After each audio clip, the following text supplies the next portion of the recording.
snima. Aha, super, že snima.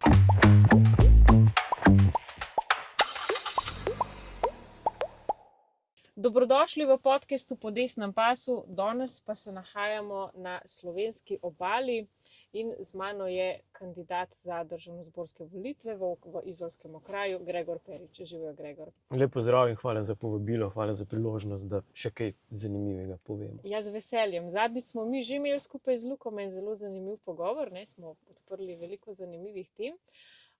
In zdaj ti si že bil poslanec v preteklosti, ne? Bil si že vodja poslanske skupine, pa me zanima v bistvu, zakaj si sploh šel v politiko nasploh? Kdaj je prišlo do te točke?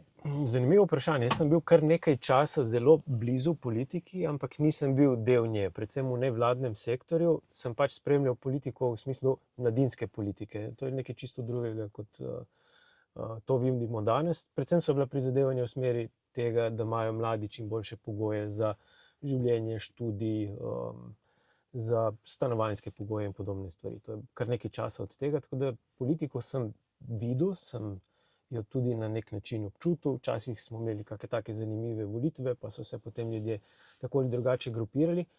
Jaz sem se predvsem ukvarjal takrat z vsebino, torej bil sem nevladnik, ampak če danes rečemo nevladnik, razumemo to bistveno drugače. Bil sem predvsem prostovoljec, to pomeni, da svoj prosti čas ali pa to tudi tisti tvoj čas, ki bi ga lahko namenil, ne vem, študentskemu delu, nameniš čemu drugemu, neki plemeniti zadevi, nekemu plemenitemu področju in ne vem, bodi si delal z mladimi ali pa se ukvarjaš s takimi in drugačnimi vsebinami. Danes to vidimo, da se je zelo profesionaliziralo in predvsem se usmerilo na samo, ne na vsebino, ampak predvsem na politiko, na tega, da se nekoga favorizira, potiska naprej ali pa da se kakšno afero lepo pomete pod preprogo, nekoga drugega pa blati, ga pač izpostavlja po družabnih omrežjih in potem skrbi, da je njegova podoba kar se da slaba. Ker predvidevam, da ko si ti deloval v teh nevladnih organizacijah, v društvih, ne, da niste na ta način delovali. Kaj ste pa vi počeli takrat? Ne, v resnici je bilo takrat veljalo neko pravilo, da se politiko pač potrebuješ, se z njo pogovarjaš, ker je od tega odvisno, v kakšnih pogojih boš deloval, koliko sredstev boš imel na voljo za tvojo osnovno dejavnost, ne. Mi se takrat nismo šli politike, mi takrat smo dejansko politiki pokazali vrata, smo jim narisali črto in smo rekli, do tukaj lahko pridete, od tod naprej ne boste bili del naših struktur kakorkoli, ne. Zdaj pa vidimo, da imamo nevladne organizacije, ki so dejansko, nevladna organizacija je enako politika, ne, oziroma če rišemo puščice, jih lahko narišemo in v eno in v drugo smer, ne. Zdaj, ne bom izpostavljal ene stranke, ampak dejansko lahko pravzaprav narišemo en enačaj med enim in drugim.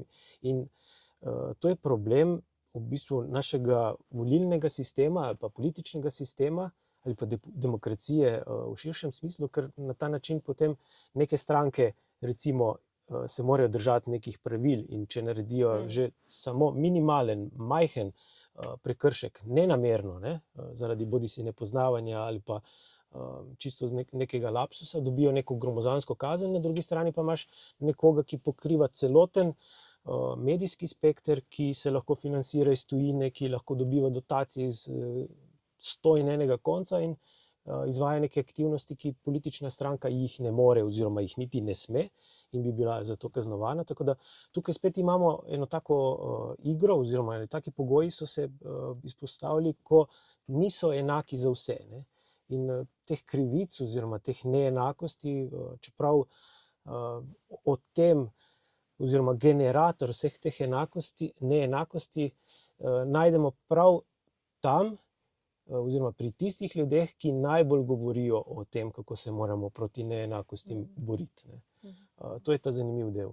Tako da v nekem trenutku sem se pa znašel tudi sam v politiki, moram reči, da zelo naivno oziroma idealistično, brez nekih predznanj, brez nekega družinskega ali kakršnega koli drugega ozadja oziroma zaledja in moram reči, da sem se z njo učil najprej na lokalnem nivoju in sem se tam zelo veliko naučil, da Včasih tudi koalicija je nekaj, kar te bolj ovira, kot bi ti omogočalo neke korake naprej, ker sem bil pač v nekem okolju, kjer mi vse tiste ideje, ki sem jih imel, niso sploh omogočili oziroma dovolili, da pride do realizacije, čeprav tu se pol gre vedno za neke politične zasluge, kdo si bo pripel medaljo. Meni je bilo predvsem pomembno, da se neke stvari premaknejo naprej, pa tudi če si kdo drug pripne medaljo.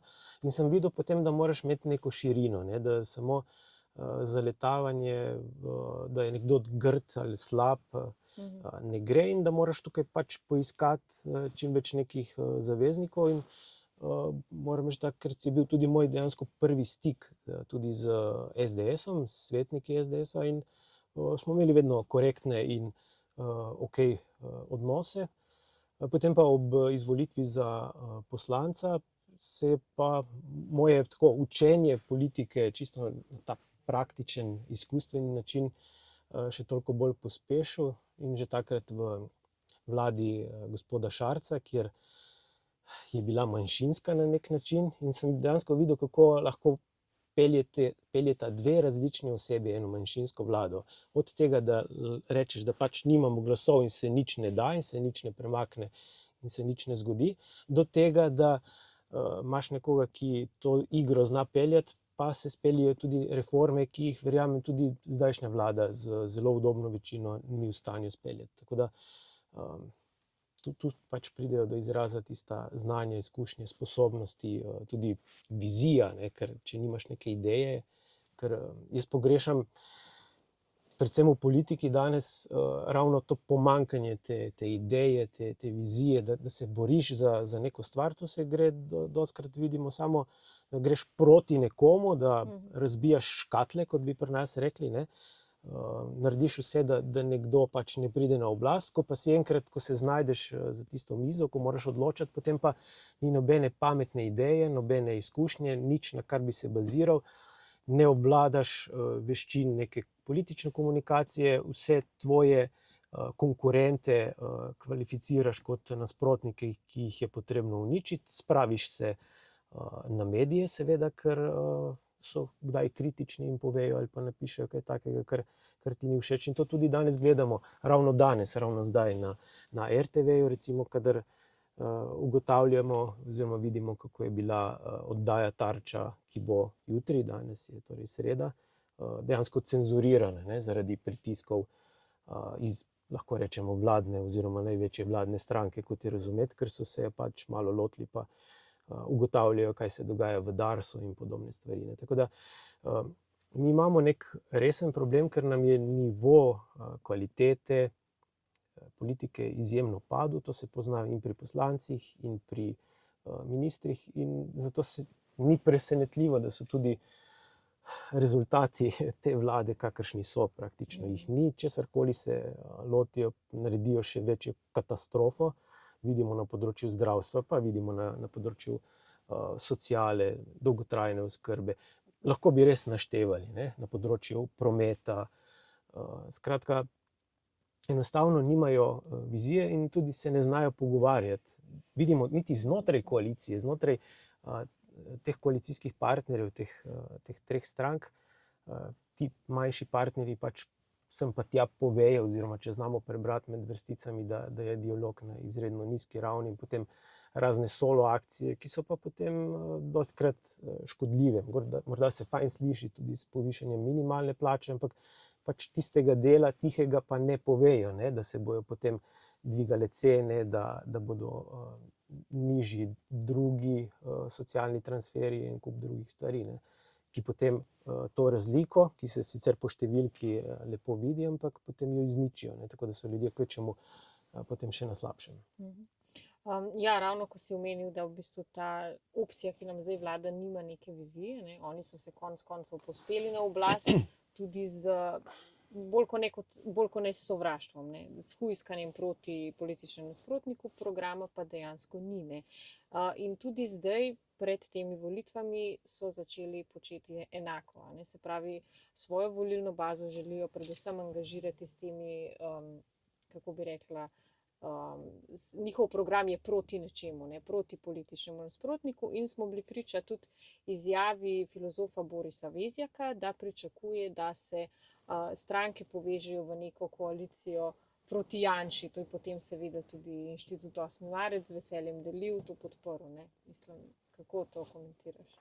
Ja, to se mi zdi kot še edino, kar jim na političnem prizorišču od sredine proti levi ostane, ker vse ostale karte so zaigrali, to je še potem tista ultimativna karta, ki jo vržejo na mizo in verjamem tudi molijo Boga, čeprav dostikrat najbrž ga ne, da bi se jim še enkrat uresničila ta želja, da bi jim dovolj volivcev dalo neko podporo, ampak jaz mislim, da se ta hišica iz kart počasi sesuva, ne.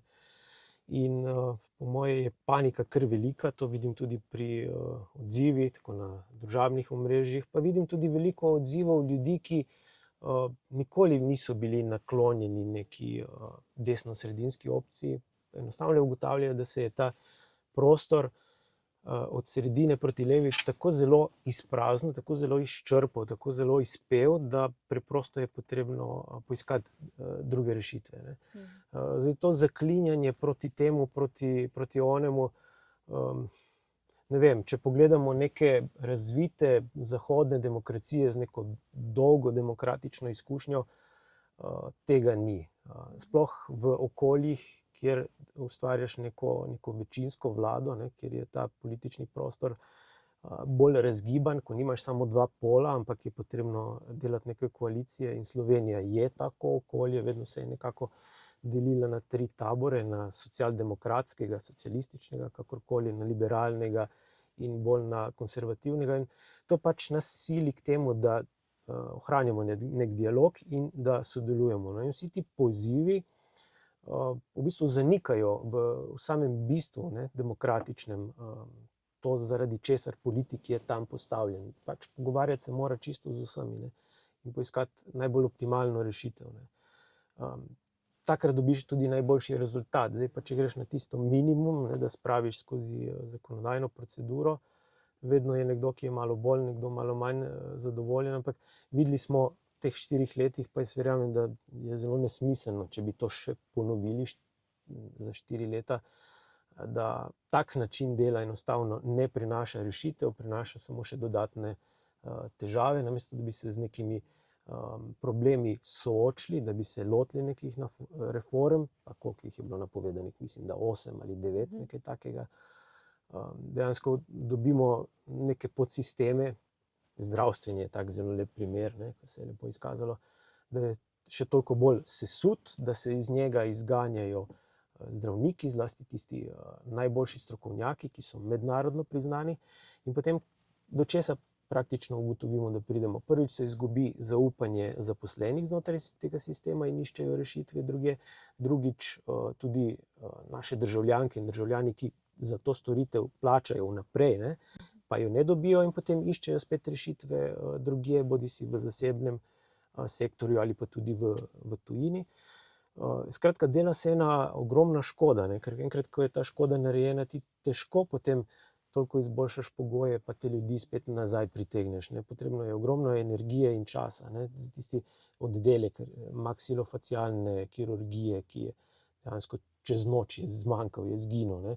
Enega takega strokovnjaka oziroma tim takih strokovnjakov, ki bo potem vzgajal svoje naslednike, ti rabiš 20 let, da jih ustvariš, da jih izobraziš, ne. In potem, če nekdo na Ministrstvu za zdravje reče, da pač nič hudega, ne, saj imamo še neko ekipo ljudi tam. Ja, seveda imamo, saj se bodo maksimalno potrudili, ampak tovrstnih znanj nimajo, ne. In zdaj, če mi rabimo neke take storitve, jih moramo preprosto uvoziti ali pa plačati nekoga drugega iz tujine in ga moramo, tam pa ne bo problem plačati, ne, če bo potrebno, ne. Ampak našim ljudem pa nismo pripravljeni plačati. Tako da en kup enih rešitev, ki res so totalno brez glave, brez nekih analiz, brez neke logike in so vodene zgolj na osnovi nekih ideoloških pogledov, ki potem na koncu še dosežejo kontraučinek. Če spet vzamem za primer zdravstvo, trudijo se na vsak način, na vse kriplje, da bi ohranili ne javno, ampak državno zdravstvo, v praksi pa krepijo predvsem zasebništvo. Ja, Totalno skregano z logiko. delajo na privatizaciji. V bistvu, Tako. ne. Nobena vlada do zdaj ni naredila toliko na privatizaciji zdravstva, kot je ta najbolj leva vlada, ki smo jo kadarkoli imeli. Kaj pa recimo še ne, prejšnji teden smo bili priča protestu kmetov v Ljubljani, glede na to, da ti tudi deluješ v okviru Kmetijsko-gozdarske zbornice. Misliš, da bo to kaj pomagalo pri tem, da se bo kaj premaknilo v naši državi? Sicer smo res že toliko blizu volitev, ne, ampak a je to kakšen pozitiven znak?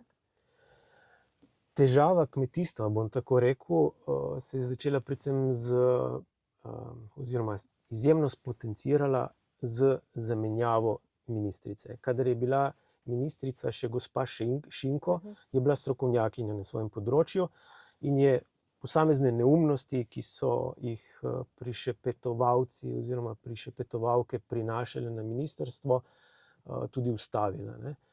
V trenutku, kadar je bilo očitno tega ustavljanja preveč in je prišlo do zamenjave ministrice, se je pa začelo. Ne. In lahko rečem, da tako kot spremljam zelo neobremenjeno, gredo vsi ukrepi predvsem v napačno smer. Torej, dela se škodo posameznim panogam kmetijstva, zadaj pa spet ni nobene logike, tudi ekonomske ne, ko bi človek še nekako razumel, ampak zadaj je zgolj ideologija. Ne? Torej, da se ljudi enostavno sili, da spremenijo svoje prehranjevalne navade in da se odpovedujejo mesu. Ta študija, ne, ki jo Tako, zdaj recimo ta študija je tak idealen prikaz, Ja. boljše se ne bi moglo zmanifestirati, da če dejansko neki strokovnjaki ugotovijo, ne, da pač meso pa krave ali kakorkoli živinoreja niso problem zaradi emisij, toliko slabše za dejstva se jih pa potem skrije in da v nek predal. Ne. In tu se pač vidi, zadaj je zgolj neka ideologija na škodo kmetov, na škodo krajine, v končni fazi gre za neko strateško panogo. Mi smo bili dejansko od druge svetovne vojne naprej vajeni živeti v nekem relativnem miru in imeti dovolj za jesti. Stvari se lahko, vidimo tudi dogajanje v svetu, tudi hitro spremenijo in če ne bomo imeli na podeželju kmetov, če ne bomo bili dovolj samooskrbni, bomo lačni. Ljudje, ki so preživeli drugo svetovno vojno, se tega spomnijo, se tega zavedajo. Danes je ta zavest zaradi neke časovne distance splahnela in upam si zelo odgovorno trditi, da ta vlada je na področju kmetijstva naredila izjemno veliko škode, ki bo tudi jo težko nadoknaditi, ker enkrat, kadar izgubimo neko kmetijo, nekega kmeta, neko družino, ki se s tem ukvarja, je izjemno težko nekoga spet tja postaviti. Že zaradi visokih, dajmo temu reči, vstopnih stroškov, ne, ker začeti z nekim podjetjem v neki mali garaži je nekaj, začeti kot kmet z dovolj površinami, z dovolj infrastrukture, z dovolj pripomočki, stroj in tako naprej, je pa bistveno težje, kapitalsko že gledano. Drugo je pa, da ti moraš imeti ogromno nekih znanj, ki deloma jih lahko pridobiš v nekem izobraževalnem procesu, deloma so pa tiste mehke vsebine, ki se dejansko dedujejo, ne, na podlagi nekih specifiki. In enkrat, kadar grejo vsa ta znanja v nič, je izjemno težko. Ne. Zdaj, da bodo pa neke firme, neka podjetja to peljala na ta način, Slovenija je premajhna za te stvari in mi delamo na tem področju ogromno škodo, hkrati se bo pa naredila tudi ogromna škoda sami krajini in še dodaten pritisk bo to pomenilo, da ljudje se odseljujejo iz podeželja proti mestom, ker že zdaj vemo, da imamo ogromno težav z pritiskom na nepremičnine, da imamo ogromno težav na cestah, da smo ves čas v nekih gnečah, da smo slabe volje, da zapravljamo ogromno energije, da potrebujemo avtomobile in tako naprej. Skratka, en kup nekih strateško totalno zgrešenih rešitev oziroma politik in prav nobene volje, da bi si pustili vsaj malo dopovedati, da stvari, ki jih peljejo, gredo v napačno smer. In to lahko kdorkoli, karkoli dopoveduje in razlaga, naleti enostavno na zaprta vrata, na gluha ušesa in jaz upam, da se bo to v nekem trenutku tudi ustavilo. Ja, pač ni interesa in seveda zato vsi delamo na tem, da bi to Slovenijo vrnili ljudem, ne pa da se dela samo za neke lastne interese. Mogoče še za na konec vprašanje, kako pa recimo, če boš izvoljen za poslanca v državni zbor, kako boš tam tudi zastopal interese svoje lokalne skupnosti, lokalnega okolja, Izole? Jaz imam že eno izkušnjo 4 let v državnem zboru, kjer sem se zelo dobro naučil politike v tem obrtniškem smislu. In ti moraš hkrati kot poslanec gledati na celoto, na državo kot celoto, na njene interese, hkrati pa tudi pomagati in biti nek vezni člen med lokalnim nivojem in med državnim nivojem. In lahko rečem, da imam definitivno dovolj izkušenj, da vse tiste strateške stvari, ki jih je potrebno v tem okolju še urediti, lahko zelo suvereno peljem in izpeljem. Imamo neke projekte, ki presegajo mandate ene vlade. Vidimo, da tudi v tej vladi, ki je imela kar precej predstavnikov z tega konca, iz tega območja, tudi svoje ministre za okolje, pa ministre za finance, pa predsednika vlade, pa zelo udobno večino v občinskem svetu, pa svojega župana, in kljub vsemu se stvari niso premaknile z mrtve točke. Lahko naštejem tisto, kar je za moje pojme najbolj strateško, predvsem je vodooskrba Istre in Krasa. Še vedno nimamo svojega vodnega vira zagotovljenega zlasti za okoliščine, kadar je suša in se moramo potem zanašati na hrvaške sosede, ki nam potem to vodo v nekem obsegu omogočajo. Zelo velik problem imamo zaradi infrastrukture, ker se poleti naredi gneča, tako da ta cesta Koper-Šmarje-Dragonja, ki bi ta tranzit speljala stran od Izole, od Pirana, še vedno ni bila narejena. Jaz v teh 4 letih nisem videl nekih resnejših premikov, tako da državnega prostorskega načrta še vedno nimamo, še manj, da bi ti projekti začeli v praksi se izvajati. In če se še malo bolj omejim na Izolo, mi smo že takrat, ko smo bili poslanci, ta ekipa poslancev, ko so nas tudi preganjali, pa risali vse mogoče križe, pa ne vem, kakšni isti smo bili, smo poiskali tudi vire za to, da se uredi kulturni dom v Izoli, in ta sredstva so bila tudi v proračunu, ampak ta lokalna oblast je bila tako zmedena in ni vedela, kaj bi počela. Je rekla, da denarja niti ne potrebuje. Jaz ne poznam druge občine v Sloveniji, ki bi rekla, da denarja ne potrebuje. Tako da, če greste kdaj po Izoli, pa si ogledate tisti kulturni dom, je bolj nekulturni dom ali pa neka sramota. Skratka, potrebno je nekaj spremeniti na tem koncu, ker na ta način enostavno se znajdemo v neki stagnaciji in preprosto ljudje, mladi, odhajajo drugam, bodisi v Ljubljano ali pa v tujino. Preprosto stvari se ne premaknejo iz mrtve točke. In name se je obrnilo veliko ljudi, za katere lahko rečem, da je njihovo srce na levi, ampak enostavno prihajajo do spoznanja, da te levosredinske rešitve enostavno rešitev ne prinašajo, ampak so kvečjemu garant za probleme. In pač povejo, da je potrebna neka sprememba in drugačna volilna izbira na volitvah 22. marca. No, jaz mislim, da boš odlično zastopal interese svojega kraja v državnem zboru in pa seveda vso srečo na prihajajočih volitvah. Hvala. Hvala lepa. Me je veselilo. Ja.